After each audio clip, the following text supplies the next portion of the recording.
अस्सलाम वालेकुम स्टूडेंट्स, कैसे हैं आप सब लोग। उम्मीद करते हैं सब खैरियत से होंगे जी। तो स्टूडेंट्स, प्रीवियस लेक्चर में हमने चैप्टर 13 की जितनी भी थ्योरी थी, जितनी डेफिनेशंस आ रही थी, वो सब पढ़ी थी।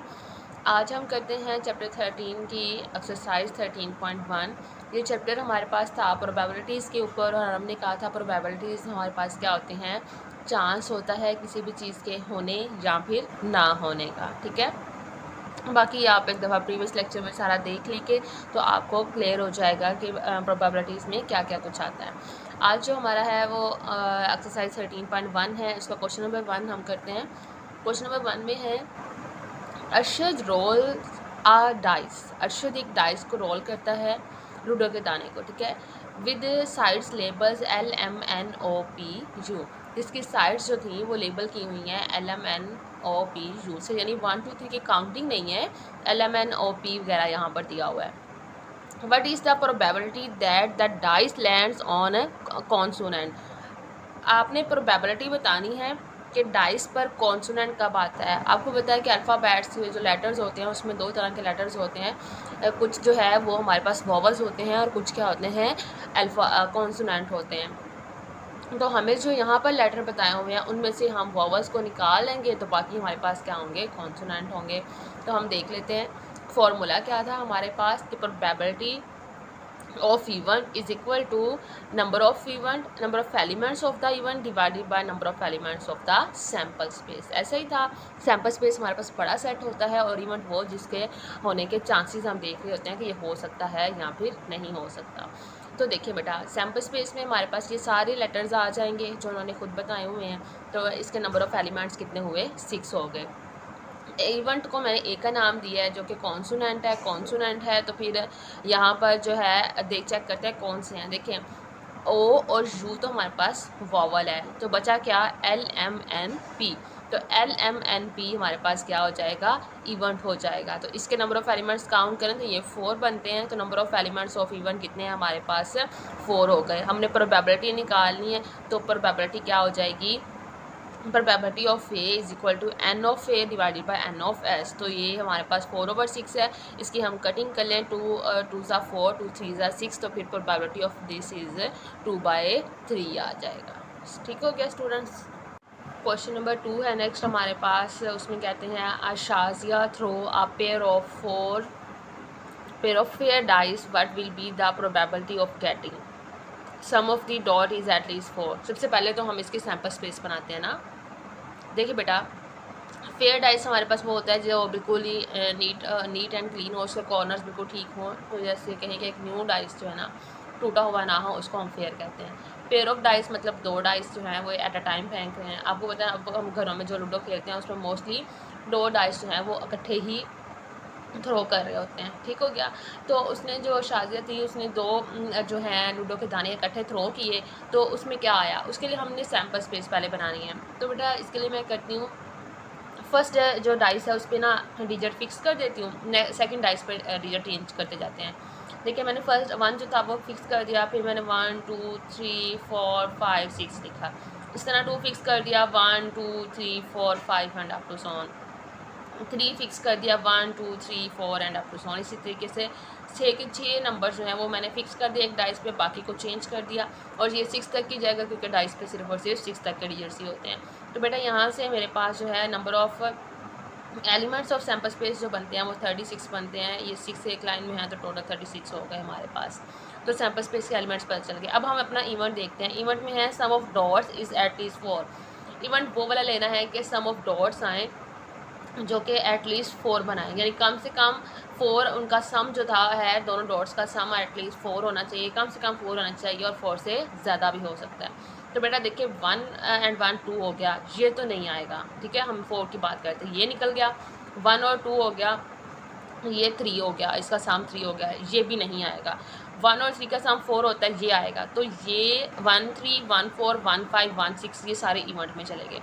इस तरह 2 1 है, ये 3 होता है, ये नहीं आएगा। 2 2 2 3 2 4 2 5 2 6 ये सारे इवेंट के अंदर चले गए। अब जिनको मैंने टिक किया है ना, ये इवेंट के अंदर नहीं आएंगे। 3 ये एक नहीं है, ये बाय मिस्टेक हो गया। ये 3 जो पेयर्स हैं ये इवेंट के अंदर नहीं आएंगे, बाकी सारे का सारा इवेंट बनेगा क्योंकि सबका सम जो है वो 4 या 4 से ज़्यादा ही है हमारे पास, ठीक है। अब देखें, अब हम इन अगर 36 हमारे पास टोटल थे, उनमें से ये 3 निकाल दें तो हमारे पास जो बचे हैं वो सारे के सारे हमारे क्या हो जाएंगे, इवेंट के एलिमेंट्स हो जाएंगे।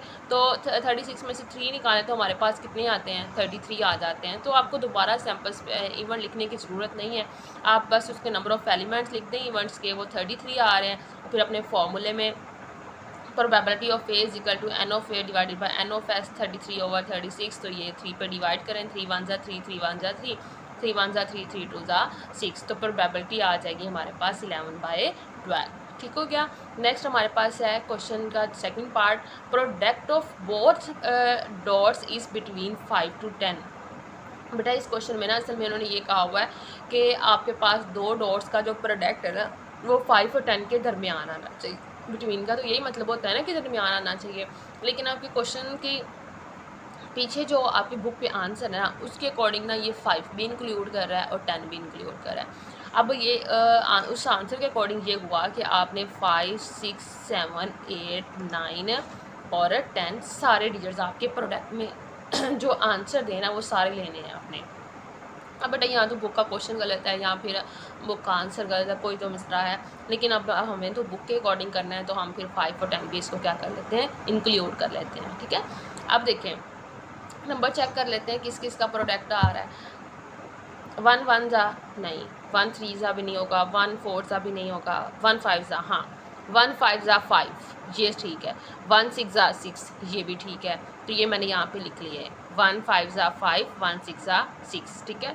उसके बाद देखो 2 1 जा तो नहीं ठीक नहीं है, हमें तो 5 से लेना है ना, 2 2 जा 4 ये भी ठीक नहीं है, 3 2 जा 6 ये ठीक है, 2 3 जा 6 2 4 जा 8 ये भी ठीक है, 5 2 जा 10 ये भी ठीक है, और इसके बाद 2 6 जा 12 ये ठीक नहीं है। तो इस लाइन में से ये 3 पेयर्स आएंगे जो कि मैं यहाँ पर लिख चुकी हूँ, 2 3 जा 2 4 जा एंड 2 5 जा।